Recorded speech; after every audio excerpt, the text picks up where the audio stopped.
Assalamualaikum warahmatullahi wabarakatuh. Pemirsa yang berbahagia, sekarang ini kita masih berada dalam suasana Ramadan. Dan sebagaimana ditegaskan di dalam Al-Quran, surat Al-Baqarah ayat 183 yang berbunyi, Ya ayyuhalladzina amanu kutiba alaikumussyam, kama kutiba alal ladzina min qablikum la'allakum tattaqun. Hai orang-orang yang beriman, diwajibkan atas kamu sekalian berpuasa sebagaimana diwajibkan atas orang-orang sebelum kamu, la'allakum tattaqun, supaya kalian menjadi orang-orang yang bertakwa. Pemirsa, perintah puasa ini ternyata juga diperintahkan kepada nabi-nabi sebelumnya, termasuk kepada Nabi Muhammad dan umatnya. Perintah puasa ini juga dianjurkan kepada orang-orang yang beriman. Artinya orang-orang yang tidak beriman tidak punya kewajiban untuk melakukan puasa. Tentu tujuan daripada puasa ini adalah la'allakum tattaqun, supaya menjadi orang-orang yang bertakwa. Dan Imam Al-Ghazali di dalam bukunya Ihya Ulumiddin membagi tingkatan puasa ini menjadi 3 bagian. Pertama yang disebut dengan Shaumul Umum, yaitu puasanya orang-orang awam. Tingkatan puasa orang-orang awam ini menurut Al-Ghazali adalah puasa yang hanya sekedar menahan diri dari rasa lapar dan dahaga, menahan syahwat untuk tidak melakukan hubungan seksual pada saat menjalankan ibadah puasa. Tentu pada tingkatan yang pertama ini menurut Imam Al-Ghazali adalah tingkatan yang paling rendah. Dan Nabi Muhammad sendiri melalui hadisnya mengkritik orang-orang yang berpuasa yang hanya sekedar menahan rasa lapar dan dahaga. Di dalam hadis disebutkan, Rubba so'imin laisa lahu min siyamihi ilal ju' wal atos.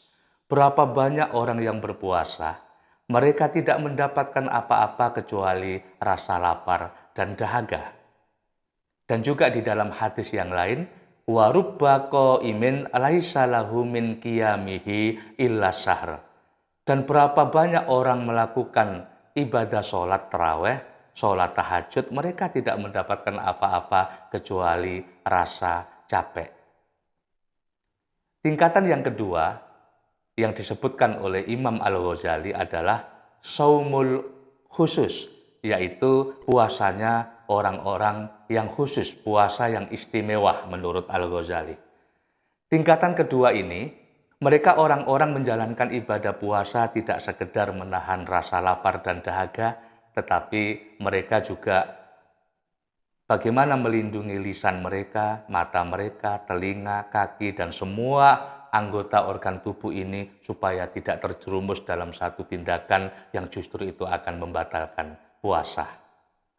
Dan tingkatan yang ketiga menurut Al-Ghazali adalah Shaumul Khususil Khusus, yaitu puasa yang sangat istimewa. Biasanya tingkatan ketiga ini menurut Al-Ghazali itu puasa yang dimiliki oleh para anbiya, para nabi-nabi, para siddiqin, dan orang-orang yang muqarrabin, orang-orang yang selalu mendekatkan diri kepada Allah Subhanahu wa Ta'ala. Mereka bukan hanya menjalankan ibadah puasa, menahan rasa lapar dan dahaga, mereka juga menjaga lisan, mulut, mata, telinga, kaki, dan semua anggota organ tubuh lainnya. Tetapi mereka juga tidak pernah berhenti untuk berpikir tentang hal-hal yang bersifat keakhiratan. Mereka meninggalkan berpikir untuk hal-hal yang bersifat keduniawiaan. Dan mereka selalu mengingat Allah Subhanahu wa Ta'ala pada setiap kesempatan. Pemirsa yang berbahagia, mudah-mudahan kita semua termasuk pada tingkatan yang kedua, atau kalau bisa adalah yang ketiga. Dan puasa tentu menjadi momentum yang baik untuk kita bisa membantu berempati terhadap sesama kita. Bagaimana puasa ini bisa melahirkan sikap atau rasa ta'awun, saling bekerja sama, saling membantu kepada orang-orang yang membutuhkan, anak-anak yatim, orang-orang miskin, orang-orang kelaparan, orang-orang mustad'afin. Bagaimana orang-orang yang kaya itu bisa memberikan bantuan kepada orang-orang miskin, orang-orang fakir.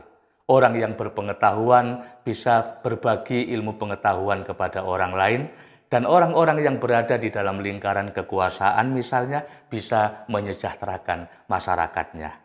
Karena itu di dalam puasa ini sesungguhnya ada dua dimensi. Dimensi yang pertama adalah hablum minallah yang akan melahirkan kesalehan individual, tetapi juga ada hablum minannas, yaitu hubungan antar sesama manusia. Bagaimana kita bisa membantu meningkatkan rasa solidaritas kita kepada sesama umat manusia.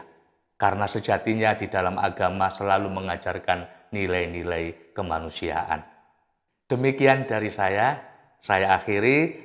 Wassalamualaikum warahmatullahi wabarakatuh.